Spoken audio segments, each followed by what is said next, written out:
Jadi yang pertama itu pengertian e-learning. E-learning didefinisikan oleh para pakar. Yang pertama itu didefinisikan oleh Michael. Jadi dia mendefinisikan e-learning sebagai pembelajaran yang disusun dengan menggunakan teknologi internet yang dapat menunjang proses pembelajaran itu sendiri. Kemudian ada dari Chandrawati. Chandrawati itu dia mendefinisikan e-learning merupakan sebuah pembelajaran yang menggabungkan prinsip pembelajaran dan teknologi. Kemudian yang terakhir itu ada yang terakhir itu Ardiansyah. Dia itu mendefinisikan e-learning sebagai sebuah sarana untuk mendukung proses belajar mengajar tanpa harus bertatap muka antara guru dan murid. Sebenarnya manfaat e-learning yang pertama itu fleksibilitas. Jadi kita itu bisa melakukan e-learning dimanapun dan kapanpun sesuka hati kita.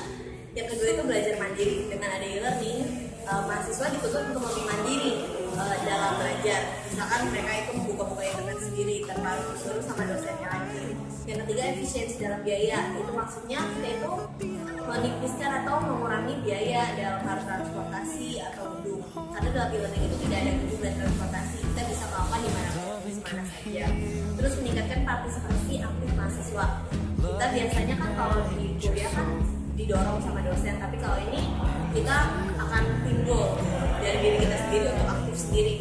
Terus yang kelima itu meningkatkan kualitas materi pendidik dan pelatihan. Itu berasal dari software baru yang dikembangkan dalam internet. Yang keenam itu meningkatkan kemampuan menampilkan informasi dengan perangkat teknologi informasi. Akhirnya manfaat e-learning. Yang pertama itu fleksibilitas. Jadi kita itu bisa melakukan e-learning dimanapun dan kapanpun sesuka hati kita.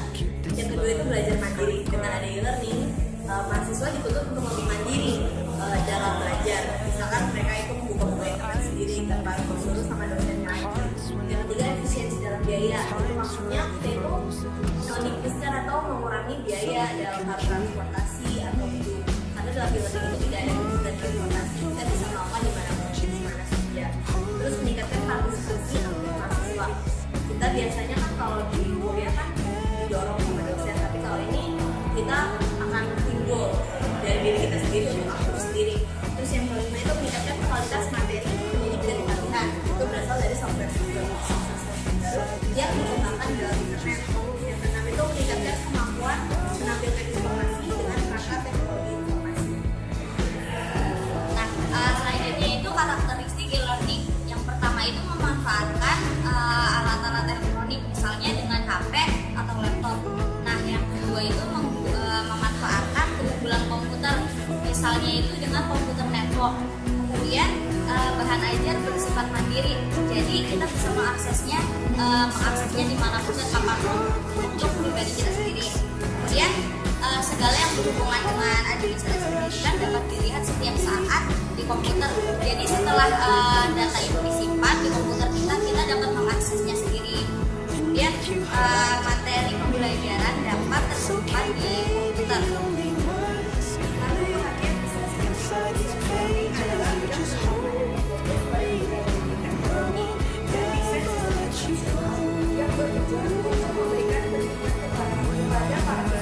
Tanpa siswa tersebut harus berada di dalam kelas tradisi Dan learning itu terdiri dari dua, yaitu asinkron dan sinkron. Kalau sinkron itu jadi pesertanya itu memiliki jadwal khusus, jadi mereka bertemu dalam satu waktu. Sedangkan kalau asinkron itu tergantung sama jadwal mereka masing-masing, jadi mereka nggak langsung bertemu secara langsung. Nah, selanjutnya jenis program dalam distance learning. Yang pertama itu correspondence, itu biasanya melalui surat menyurat. Kedua itu internet, dilakukan baik sinkron maupun asinkron seperti yang tadi sudah dijelaskan. Yang ketiga itu telecourse, contohnya radio sama televisi. Yang keempat Sigirum, jadi menggunakan internet dan fasilitas Sigirum. Yang terakhir pocket PC atau mobile belajar, misalkan kayak handphone atau gadget pribadi kita. Nah, kemudian sejarah distance learning. Distance learning itu pertama kali dikembangkan oleh Amerika Serikat, Jerman, Prancis, dan Inggris pada pertengahan 1800-an. Kemudian baru pada tahun 1840 seorang ilmuwan bernama Sir Isaac Newton menggunakan metode pembelajaran. Pada waktu itu masih menggunakan surat. Dan kemudian pada tahun 1980 International Correspondence School baru menggunakan metode pembelajaran yang bernama home study course. Metode pembelajaran ini mulai digunakan distance learning itu. Nah, metode ini sendiri digunakan untuk alasan keamanan pada saat itu. Kemudian sistem distance learning itu pada dasarnya diklasifikasikan menjadi dua. Yang pertama itu sistem berbasis video. Sistem berbasis video ini muncul pada era munculnya televisi pada waktu itu. Kemudian yang kedua sistem berbasis data. Sistem berbasis data itu bisa dibagi lagi menjadi dua, yaitu dengan cara menggunakan internet dan menggunakan internet, dan juga yang kedua itu dengan menggunakan web. Nah, itu kelebihan dan kekurangan e-learning. Pertama kita akan membahas tentang kelebihan e-learning. Jadi kelebihannya itu lebih mudah diserap, jauh lebih efektif dalam biaya, jauh lebih ringkas dan tersedia dalam 24 jam per hari dan 7 hari per minggu. Sedangkan kekurangannya, kurangnya interaksi antara pengajar dan pelajar atau bahkan antar pelajar itu sendiri. Yang kedua, proses belajar mengajar cenderung ke arah pelatihan daripada pendidikan. Lalu tidak semua tempat tersedia fasilitas internet. Kurangnya sumber daya manusia yang menguasai internet dan peserta didik yang bisa frustasi. Nah, selanjutnya saya akan membahas tentang kelebihan distance learning. Yang pertama itu dimungkinkan terjadinya distribusi pendidikan ke semua penjuru tanah air dengan kapasitas daya tampung yang tidak terbatas.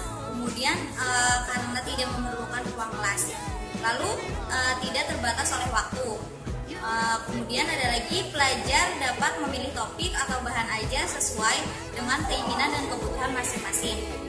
Kemudian lama waktu belajar tergantung pada kemampuan masing-masing pelajar. Lalu keakuratan dan kekinian materi pembelajaran, dan terakhir dapat dilaksanakan secara interaktif. Ya, kekurangan dari distance learning. Yang pertama itu tingginya kemungkinan gangguan belajar. Kedua, kesulitan mendapatkan pelajar atau fasilitator. Yang ketiga itu ketidakpahaman pembelajar terhadap bahan ajar atau materi. Yang keempat itu tidak semua orang menggunakan jasa internet. Masih banyak orang-orang di luar sana yang nggak kenal sama yang namanya internet. Yang kelima itu proses belajar